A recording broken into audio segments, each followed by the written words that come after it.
Bon, je suppose qu'au vu de ce que je porte sur la tête, vous aurez compris le thème de la vidéo d'aujourd'hui. Ouais, aujourd'hui on va faire un top 10 des meilleurs toiletteurs de furet dans l'est du Piémont. Alors commençons d'abord par voir ensemble en 54 étapes ce que c'est d'être un bon toiletteur pour furet. Non, ça va, je déconne, partez pas. Ah, bah trop tard visiblement. Demain, c'est Noël. Enfin, si j'ai pas eu de soucis dans le timing et que la vidéo est sortie dans les temps. Sinon, je peux juste prendre un abruti, quoi. Et donc, pour l'occasion, j'avais envie de vous parler de mon animé de Noël préféré. Un animé qui a été un véritable coup de cœur pour moi. Aujourd'hui, nous allons parler de Tokyo Godfathers. Un film qui est tout simplement magnifique et que je regarde chaque année sans faute au moment de Noël. Tokyo Godfathers, ça raconte l'histoire de trois personnes complètement différentes. Gin, un homme complètement ruiné. Anna, une femme transgenre excentrique. Et Miyuki, une adolescente qui a fugué de chez elle. Tous trois sont à la rue et vivent ensemble. Le soir de Noël, les trois compagnons décident d'aller faire un tour du côté des ordures, afin de trouver des cadeaux à s'offrir. C'est alors qu'ils tombent sur un bébé accompagné d'une clé de consigne et d'un mot qui disait « Prenez soin de l'enfant ». Gin et Miyuki décident alors de confier l'enfant aux forces de l'ordre. Mais Anna, elle, n'est pas du même avis. Désirant d'abord adopter l'enfant, elle admet ensuite que sa condition de vie ne conviendrait pas à un bébé. C'est alors qu'elle décide de retrouver ses parents. Gin et Miyuki, n'ayant d'autre choix que d'accompagner Anna dans sa quête, décideront de la soutenir. C'est alors que commence une aventure hors du commun pour les trois sans-abri, un soir de Noël où tous les miracles sont possibles.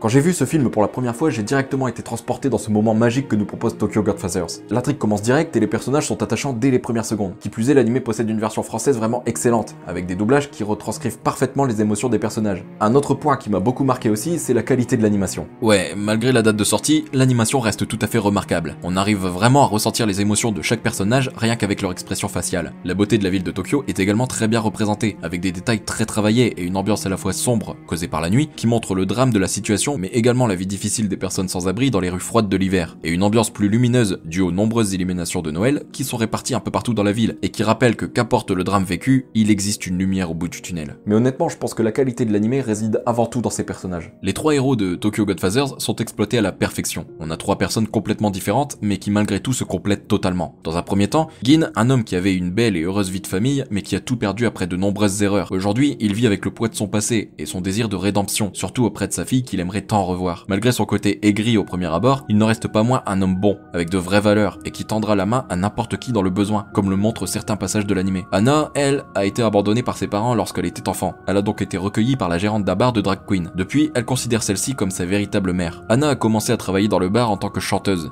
mais après une altercation avec un client, elle a décidé de partir. C'est à ce moment qu'elle a rencontré Gin et Miyuki, et qu'ils ont commencé à vivre ensemble dans la rue. Et enfin, la jeune Miyuki, une adolescente qui a fugué de chez elle après une altercation avec son père qu'elle méprisait. Celle-ci se montre forte et indépendante, mais en réalité, elle a constamment besoin d'un soutien et d'un réconfort. Même si elle se montre grincheuse et sarcastique, elle est néanmoins reconnaissante du soutien que Gin et Anna lui apportent, les considérant comme des seconds parents. Comme je le disais plus tôt, Gin, Anna et Miyuki sont totalement différents. Leur seul point commun, c'est la rue. Enfin, ça c'était avant de devoir s'occuper d'un bébé. Le considérant comme un cadeau de Dieu, les trois protagonistes vont tout faire pour le protéger, et donc indirectement se rapprocher, vivant des émotions fortes qui changera à tout jamais leur vie, mais aussi leur façon de penser. Ouais, l'aventure qu'ils vont vivre n'est pas seulement le sauvetage d'un enfant, mais une véritable quête qui leur fera prendre conscience de leurs envies, leurs ambitions, mais aussi et surtout de l'importance de la vie. Le rapprochement entre les trois va être flagrant et vraiment émouvant. Ils vont se rendre compte qu'ils sont en réalité bien plus que de simples compagnons de rue, qu'ils sont une famille. Bien qu'on pourrait se dire que l'animé se passe à Noël et donc forcément ça va être beau et mignon, bah c'est pas le cas. Enfin, ça dépend des moments en fait. L'animé se veut avant tout dramatique, montrant la vie difficile des personnes sans abri, des personnes ayant perdu un être cher, mais aussi des dégâts ravageurs de l'anxiété, la solitude, l'homophobie, le rejet, etc. etc. Mais rassurez-vous, malgré ce côté sombre, on retrouve des moments vraiment comiques, histoire de pas nous plomber le moral à 100%. Personnellement, rien que le trio Gin, Anna et Miyuki suffisent à me faire rire. Je vous jure, ils sont tellement drôles que rien que de les entendre parler, c'est impossible de rester de marbre. Vous désirez? Vous avez une poubelle, je voudrais jeter quelque chose. Dommage, je pourrais pas rentrer dedans. Pour résumer, je suis profondément attaché à Tokyo Godfathers, qui pour moi restera à jamais un chef-d'œuvre de l'animation japonaise. Un animé qui arrive à être à la fois dramatique et comique, sans pour autant entraver la tragédie à cause de la comédie. Non, là c'est juste un équilibre parfait, et c'est une chose assez difficile à réaliser quand on y pense. Quoi qu'il en soit, après mon premier visionnage, j'étais envahi d'émotions. Passant de la peine à la joie, cet animé m'a fait vivre une réelle aventure qui m'a profondément marqué. Alors si vous ne l'avez pas encore vu, je ne peux que vous le conseiller. 92 minutes, c'est court, mais assez pour vous provoquer un florilège d'émotions.